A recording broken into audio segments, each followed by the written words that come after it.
Welcome back to reading, boys and girls. So today we are going to practice retelling a fiction story. And when you retell, you let someone know what happened in the beginning, in the middle, and in the end. Now, you might not always have time to tell them every little detail, so you're just going to tell them the most important parts that happened in the beginning, the middle, and the end. Let me show you how to do this with our book, Bear Feels Scared, that we read yesterday. So, in the beginning, the character Bear set out on a trail. And he was really, really hungry, looking for food. But it got really cold and really windy, so he wanted to turn back. But he got lost. Then, in the middle of the story, let me get my pages.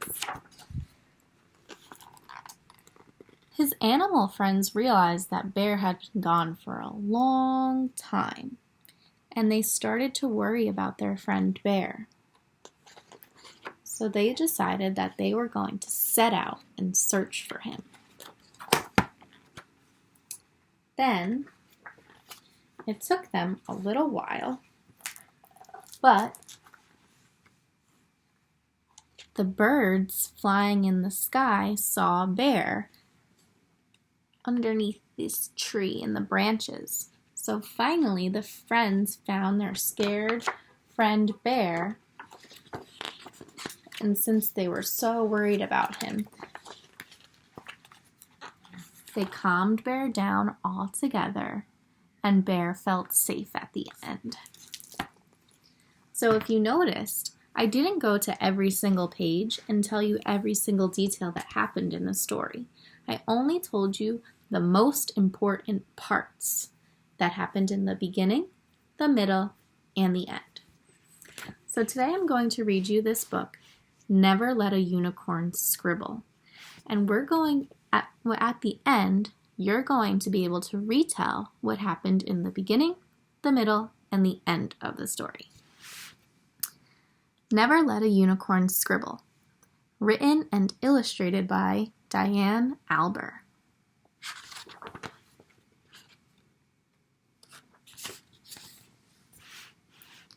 I recently got a pet unicorn.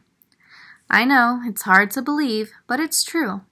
And everyone keeps telling me, never let a unicorn scribble.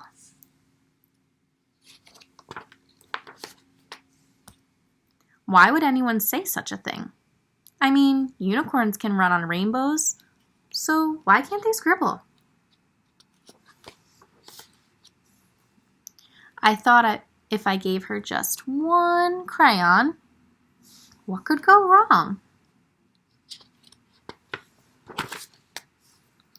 Well, I'll tell you, she ate it. Now, my favorite bright pink crayon was traveling to the belly of my unicorn. This is probably why people are saying unicorns should never scribble, because they eat crayons.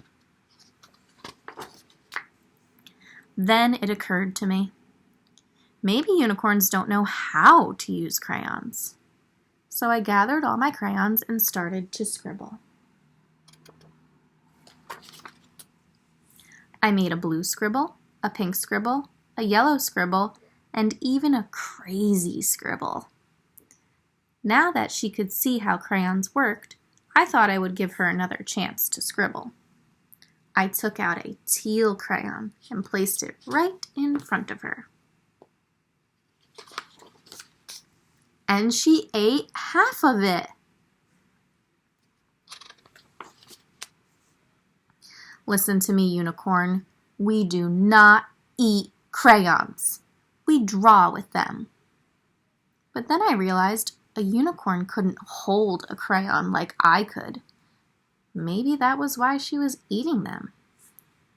I had an idea. Maybe if I tied a few crayons to her horn, That would help her scribble. Within seconds, glitter scribbles started shooting out like water from a fire hose.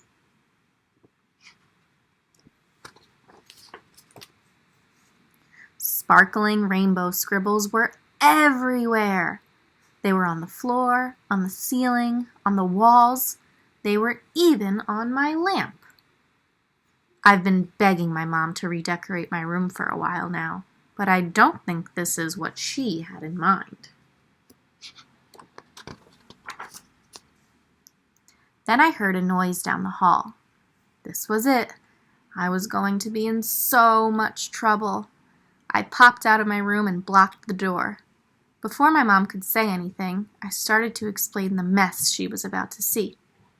Well, it all started when I heard to never let a unicorn scribble, but I had to find out why, so I gave my unicorn a crayon, and then she ate it. Then I tried to teach her to scribble, but then she ate another crayon. So I tied the crayons to her horn, and boy, was that horn magical. The scribbles started shooting out like a water fountain, and they were so sparkly, but it made such a mess, and I'm sorry. My mom peeked around the corner and smiled. You didn't make a mess. You made a glowing masterpiece. When I turned around, all the scribbles were right on my easel. Not on the ceiling, not on the walls, not on my lamp. They were all on one big piece of paper. And it was the most amazing art ever.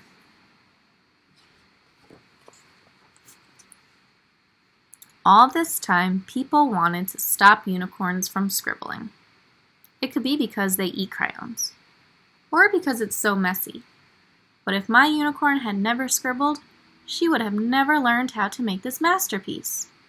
So the next time you hear a unicorn shouldn't scribble, just remember, all great art starts with a scribble, and even unicorns have to start somewhere.